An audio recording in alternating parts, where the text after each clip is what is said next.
Hello everyone, मैं अभिनव शुक्ला आपका बहुत बहुत स्वागत करता हूँ लेट मी कोड के इस चैनल पर। और आज हमारे साथ मौजूद है ऋषभ भाई, जिन्होंने इन्फोसिस, विप्रो, टीसीएस और अभी टेक महिंद्रा का भी इनका क्लियर हो ही जाएगा।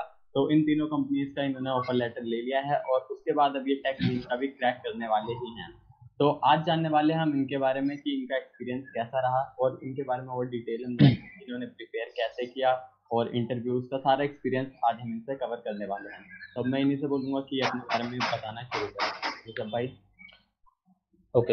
Hello everyone, my self master Rishabh Gavai. फिलहाल मैं अपने बीसीए फाइनल ईयर में हूँ।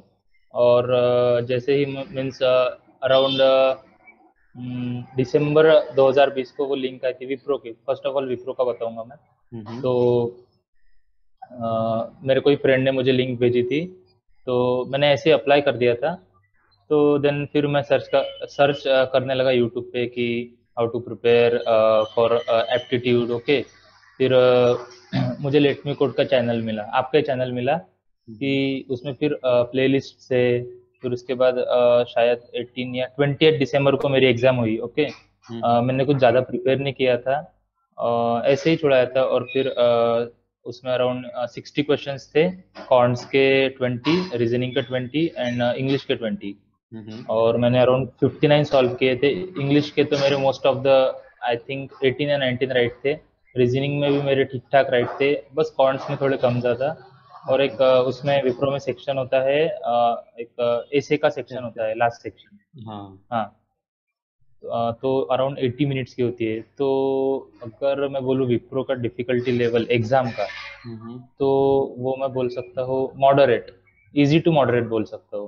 ओके, अगर थोड़ी बट भी थोड़ी, प्रिपरेशन है तो आराम से निकल सकता हाँ बट थोड़ी प्रिपरेशन तो लगेगी, एकदम है। क्लियर नहीं हो पाएगा ना। हाँ। हाँ। आ, उसके बाद फिर दूसरे या तीसरे ही दिन मुझे मेल आया कि आपका असेसमेंट क्लियर हो चुका है। तो इन जनवरी 21 आपका इंटरव्यू होगा, ऐसा मेल उन्होंने मेंशन किया था। तो फिर अच्छा। उसके बाद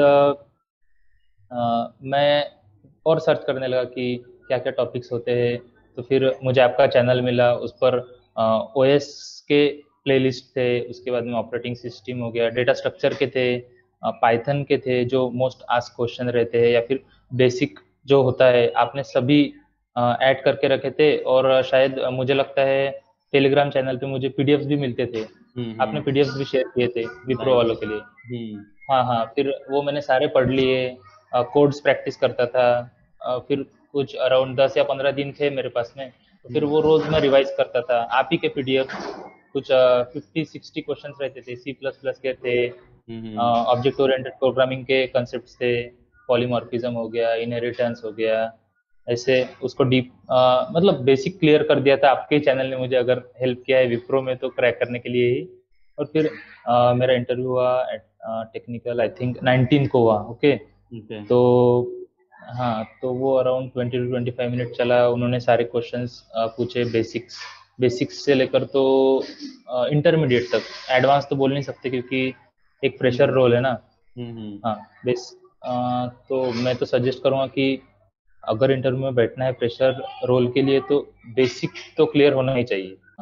और फिर उसके बाद में उसमें मुझे ऑब्जेक्ट ओरिएंटेड के पूछे, सी प्लस प्लस के पूछे, सी के पूछे, and front end web designing के पूछे, क्योंकि मुझे उसमें भी इंटरेस्ट है। और फिर उसके बाद कुछ 10 दिन के बाद रिजल्ट आया। फिर उसके बाद मेरा एचआर हुआ, and then letter of intent मेरा मार्च में आया विप्रो का। एंड मई में टीसीएस एनक्यूटी शेड्यूल हुई थी, और मार्च में उसके एप्लीकेशंस ऑनलाइन कर दिए गए थे। तो हम्म। मैंने मार्च में ही टीसीएस का एप्लीकेशन भर दिया था, एनक्यूटी का। हम्म। और देन ओके, फिर उसके बाद टेक महिंद्रा का भी आया था अप्रैल में, वो मैंने दे दिया था। वो जो मैंने विप्रो की सीरीज देखी आपके वीडियोस से, और टेक्निकल इंटरव्यू के लिए, वही मुझे टेक महिंद्रा में काम आया, टीसीएस एनक्यूटी में काम आया, और इन्फो में काम आया, इन्फोसिस में भी। ओके।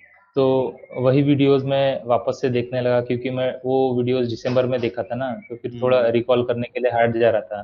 तो हम्म। फिर मैंने फिर से वो शुरू किया। फिर और कॉर्न्स के लिए मैंने दूसरा चैनल, 2-3 चैनल और प्लेलिस्ट और टेलीग्राम चैनल्स ज्वाइन किए थे। हम्म। और देन देन टीसीएस एनक्यूटी के लिए मैंने प्रिपेयर किया, आई थिंक 10 दिन में हो गया था वो। बट अगर टीसीएस एनक्यूटी का टफनेस लेवल अगर मैं बोलूँ तो विप्रो से टफ, इन्फोसिस से भी टफ और टेक महिंद्रा से भी टफ, क्योंकि क्या होता है बीटेक वाले भी compete कर रहे हैं, एमबीए वाले भी compete कर रहे हैं, एमटेक वाले भी compete कर रहे हैं और बीसीए वाले भी कर रहे हैं। तो राइट। डिफिकल्टी लेवल तो बीसीए की होगी ही नहीं। टीसीएस का वैसे भी डिफिकल्टी लेवल बाकी इन कंपनियों से हाई रहता है। हाँ, थोड़ा थोड़ा डिफिकल्टी रहता है। फिर आई थिंक फर्स्ट में को थी एनक्यूटी, लेकिन वो लास्ट शिफ्ट में कुछ प्रॉब्लम आ गई थी सर्वर की, तो हमारी सिक्स को हुई थी, 6 मई को।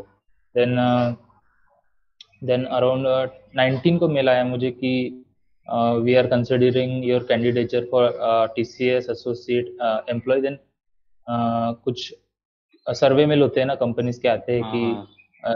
कि डिटेल्स एंटर करो। हाँ, हम्म। तो वो आया, वो मैंने सबमिट किया। फिर दूसरे ही दिन मुझे मेल आया इंटरव्यू का, टेक्निकल राउंड का, और एमआर राउंड था उसी में शायद। फिर सबसे पहले तो उन्होंने मेरे प्रोजेक्ट के बारे में पूछा। मैंने एक प्रोजेक्ट बनाया था कोविड ट्रैकर, शायद मैंने 5-6 महीने पहले बनाया था, तो वो मुझे टीसीएस इंटरव्यू में काम आ गया है। ओके।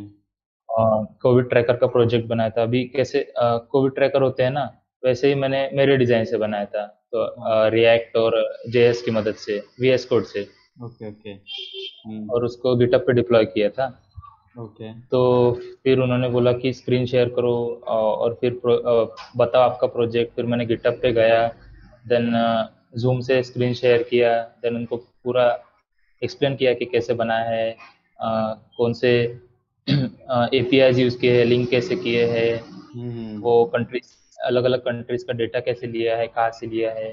Then okay. उसके बाद फिर उन्होंने पूछा कि ओके, मैंने मेंशन किया था कि रिज्यूमे में कि मैं H T M L C S S और फ्रंट एंड वेब डिज़ाइनिंग में अच्छा करता हूँ। तो फिर उन्होंने मुझे नोटपैड ओपन करने लगाया, उसमें ही उन्होंने अलग अलग टैग्स लिखने बोले कि ओके इमेज टैग बताओ, कि ऐसे मतलब कुछ सिनेरियोज दिए उन्होंने कि हमारी वेबसाइट है, आपको ये करना है, इमेज लेफ्ट साइड में चाहिए, राइट साइड में चाहिए, ऐसा उन्होंने पूछा। तो उसके बाद फिर थोड़ा बहुत वो इम्प्रेस्ड हुए। फिर उसके बाद वो उप्स कंसेप्ट पे आए, सी पे आए। फिर उसके बाद डीबीएमएस के कुछ सवाल, डेटा स्ट्रक्चर के भी पूछते हैं, बट बेसिक पूछते हैं, बट क्लियर चाहिए बेसिक।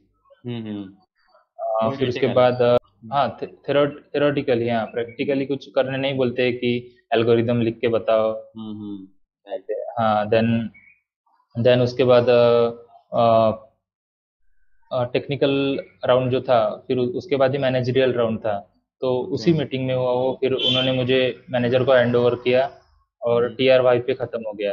तो फिर ओके। उन्होंने मैनेजरियल राउंड में कुछ 2-3 ही क्वेश्चन पूछे कि प्रोजेक्ट में और क्या चेंजेस कर सकते हैं, क्योंकि कोविड ट्रैकर तो अभी बहुत सारे बन रहे हैं ना, मतलब हम हाँ। जैसे स्टूडेंट बना रहे हैं ना प्रोजेक्ट्स के लिए फाइनल ईयर के। हम्म। तो कुछ क्या चेंजेस कर सकते हैं, उन्होंने पूछा। तो मैंने बोला कि हाँ, तब रेमडेसिविर और शायद बेड्स की कमी थी, तो वो हम्म। फीचर में ऐड कर सकता है, ऐसा मैंने उनको बोला। ओके। ओके, फिर उसके बाद बस 2 क्वेश्चंस उन्होंने पूछे। फिर उन्होंने बोला कि HR team will contact with you. तो उसी शाम को मुझे एचआर का भी मेल आया। ओके। फिर हाँ, दूसरे ही दिन मेरा एचआर शेड्यूल हो गया। फिर हम्म। आई थिंक 21 मई को, और 7 या 8 दिन में फिर उन्होंने ऑफर लेटर भेज दिया। हाँ, और फिर उसके बाद आई थिंक उसी के 10 दिन बाद इन्फोसिस की एग्जाम हुई। आई थिंक 13 जून को थी अभी। ओके। इन्फोसिस का। हाँ, हाँ, इन्फोसिस का। फॉर्म एप्लीकेशन तो बहुत पहले भर दिए थे, लेकिन उन्होंने लिंक बहुत लेट भेजी इस बार, शायद 13 बहुत जून को टाइम भेजी। लगा। हाँ, और वैसे भी इन्फोसिस का बहुत टाइम लेता है, लेंदी प्रोसेस है ना। हम्म। 13 जून को एग्जाम हुई, 2 या 3 दिन बाद उनका मेल आया कि इंटरव्यू शेड्यूल के लिए आप एक सर्वे मेल सेंड किया उन्होंने हम्म। कि एग्जाम तो क्लियर हो चुकी है, अब कुछ होती है ना उनकी फॉर्मेलिटीज, हाँ हाँ। सर्वे मेल के थ्रू। हाँ, तो वही फिर वो मैंने एंटर किए, और उसके 2 दिन बाद इन्फोसिस का भी इंटरव्यू हुआ। उसमें भी ऐसे ही, मीन्स सजेस्ट यही करूंगा मैं कि जो भी प्रिपेयर कर रहे हैं कि बेसिक तो क्लियर होना, बेस तो क्लियर चाहिए ही। अगर हम्म। हम आईटी इंडस्ट्री में जाना है तो आईटी के कुछ बेस डेटा स्ट्रक्चर होता है, सी प्लस होता है, सी होता है, डीबीएमएस होता है, एडवांस ऑपरेटिंग सिस्टम या फिर ऑपरेटिंग सिस्टम हो गया। ये 5 सब्जेक्ट तो बेसिक्स तो क्लियर चाहिए ही। फिर हम्म। इन्फोसिस में भी ऐसा ही इन्फोसिस का इंटरव्यू आई थिंक टीसीएस से तो इजी ही था as technical compare to interview. TCS. हाँ, टेक्निकल इंटरव्यू टीसीएस से तो इजी ही था। हम्म। एंड अब मैं टीसीएस, विप्रो, इन्फोसिस और टेक महिंद्रा को रेटिंग्स करके बताऊंगा कि हम्म। कौन सी एग्जाम कितनी हार्ड थी। हाँ हाँ। तो I pick Wipro starting from fourth number. Okay, okay. Wipro को फोर्थ पे रखूंगा। देन मैं रखूंगा Tech Mahindra 3, then Infosys, then NQT. NQT मुझे इन तीनों से ज़्यादा चैलेंजिंग लगी। हाँ ओके। तो अब हाँ, आपका जो भी ज्वाइनिंग का प्लान है वो कौन सी आप सोच रहे हो? अभी तो सोचा तो टीसीएस ही है मैंने। ओके। अभी इसी मंथ में ज्वाइनिंग भी है। हम्म। ओके, तो आपको And मतलब ऑन साइट जाके जहाँ भी मतलब लोकेशन है वहाँ जाके मतलब बुलाया है या फिर वर्क फ्रॉम होम? नहीं, अभी वर्चुअल ऑनबोर्डिंग रहेगी। ओके, तो बढ़िया है। और हाँ, मेल पर बहुत एक्टिव रहना पड़ता है ना, जब भी हम एग्जाम देते हैं, इंटरव्यू देते हैं। मीन्स मैं हर हम्म। रोज मेल चेक करता था, कुछ रिफ्रेश करता था। मतलब जब भी मोबाइल हाथ में लिया, रिफ्रेश करके देखता था कि कुछ हाँ आया क्या, एग्जाम हुई क्या क्लियर। टेक महिंद्रा का मैंने जब दिया था तब आई थिंक अभी 2 महीने हो रहे हैं। मुझे लगा कि क्लियर ही नहीं हुआ, बट मुझे वो एग्जाम अच्छा ऐसा लगा था कि हो जाएगा क्लियर, तब लगा था। बट किसी किसी को क्या हुआ ना, दूसरे ही दिन मेल आ गया कि एग्जाम क्लियर हो गई।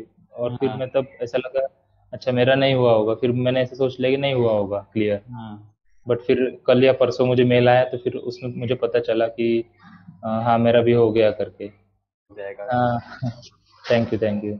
हाँ, वो कैसा है ना कि हर एक कंपनी का अलग क्राइटेरिया रहता है, और वर्किंग भी अलग रहती है ना, कि किसी का एकदम लेंदी प्रोसेस रहता है, किसी का हाँ, एकदम शॉर्ट प्रोसेस रहता है। हाँ तो किसी का अगर मेल लेट हो रहा हो, रिजल्ट लेट हो रहा हो तो घबराना नहीं है, हो जाएगा। अगर आपका अच्छा हाँ तो हो जाएगा, हाँ, क्योंकि वही। बहुत सारे अब लोग परेशान हो जा रहे हैं जैसे कि एग्जाम के लिए मेल नहीं आया। हाँ, हम्म। मैंने टेलीग्राम चैनल पे भी देखा बहुत से कि अरे भाई, इस उनको आ गया, इसको आ गया, 10 लोगों को आ गया, 20 लोगों को आ गया, मुझे नहीं आया। मेरी तो एग्जाम बहुत अच्छी गई थी। लेकिन वो हाँ एक प्रोसेस रहती, बैचेस भी रहते हैं ना, बैचेस भी गिराते हैं ना हाँ। कंपनी। एक साथ इतने लोगों को वो मेल नहीं भेज सकते हैं ना। हम्म। हाँ तो टाइम लगेगा, लेकिन सबको मतलब जो भी मेल है पूरा प्रोसेस हो जाएगा। चाहे सिलेक्शन और हाँ, रिजेक्शन सब चीज का आ ही जाता है। बट बट आएगा, बट आएगा। हाँ, तो वेट करना है, हाँ, बस घबराने की कोई थोड़ा बात वेट करना। नहीं। हाँ बस, और मेल रिफ्रेश करते रहना। मेल चेक करते रहो, स्पैम फोल्डर चेक करते रहो, आएगा रिजल्ट। हाँ हाँ हाँ, वैसे स्पैम में तो आता ही नहीं है, क्योंकि हाँ most of the time spam में नहीं आता है। हाँ, बट फिर भी एक सेफ साइड के लिए हाँ, चेक कर लो। थैंक यू ऋषभ भाई फॉर शेयरिंग योर एक्सपीरियंस। मेरे हिसाब इस से बहुत हेल्पफुल रहा होगा ये लोगों के लिए जो भी देखेंगे कंपनीज प्रिपेयर करने के लिए, जो भी जूनियर्स होंगे फर्स्ट सेकंड ईयर में, उनको काफी हेल्प मिली होगी इस वीडियो से। Yes yes. और thank you to Abhinav and आपका चैनल लेट मी कोड। उसने मुझे बहुत ज़्यादा हेल्प की मेरा बेसिक्स क्लियर करने के लिए, और वो क्वेश्चन प्रिपेयर करने के लिए। Thank you, thank you. तो अब मिलते हैं नेक्स्ट वीडियो में, तब तक के लिए बाय, थैंक यू।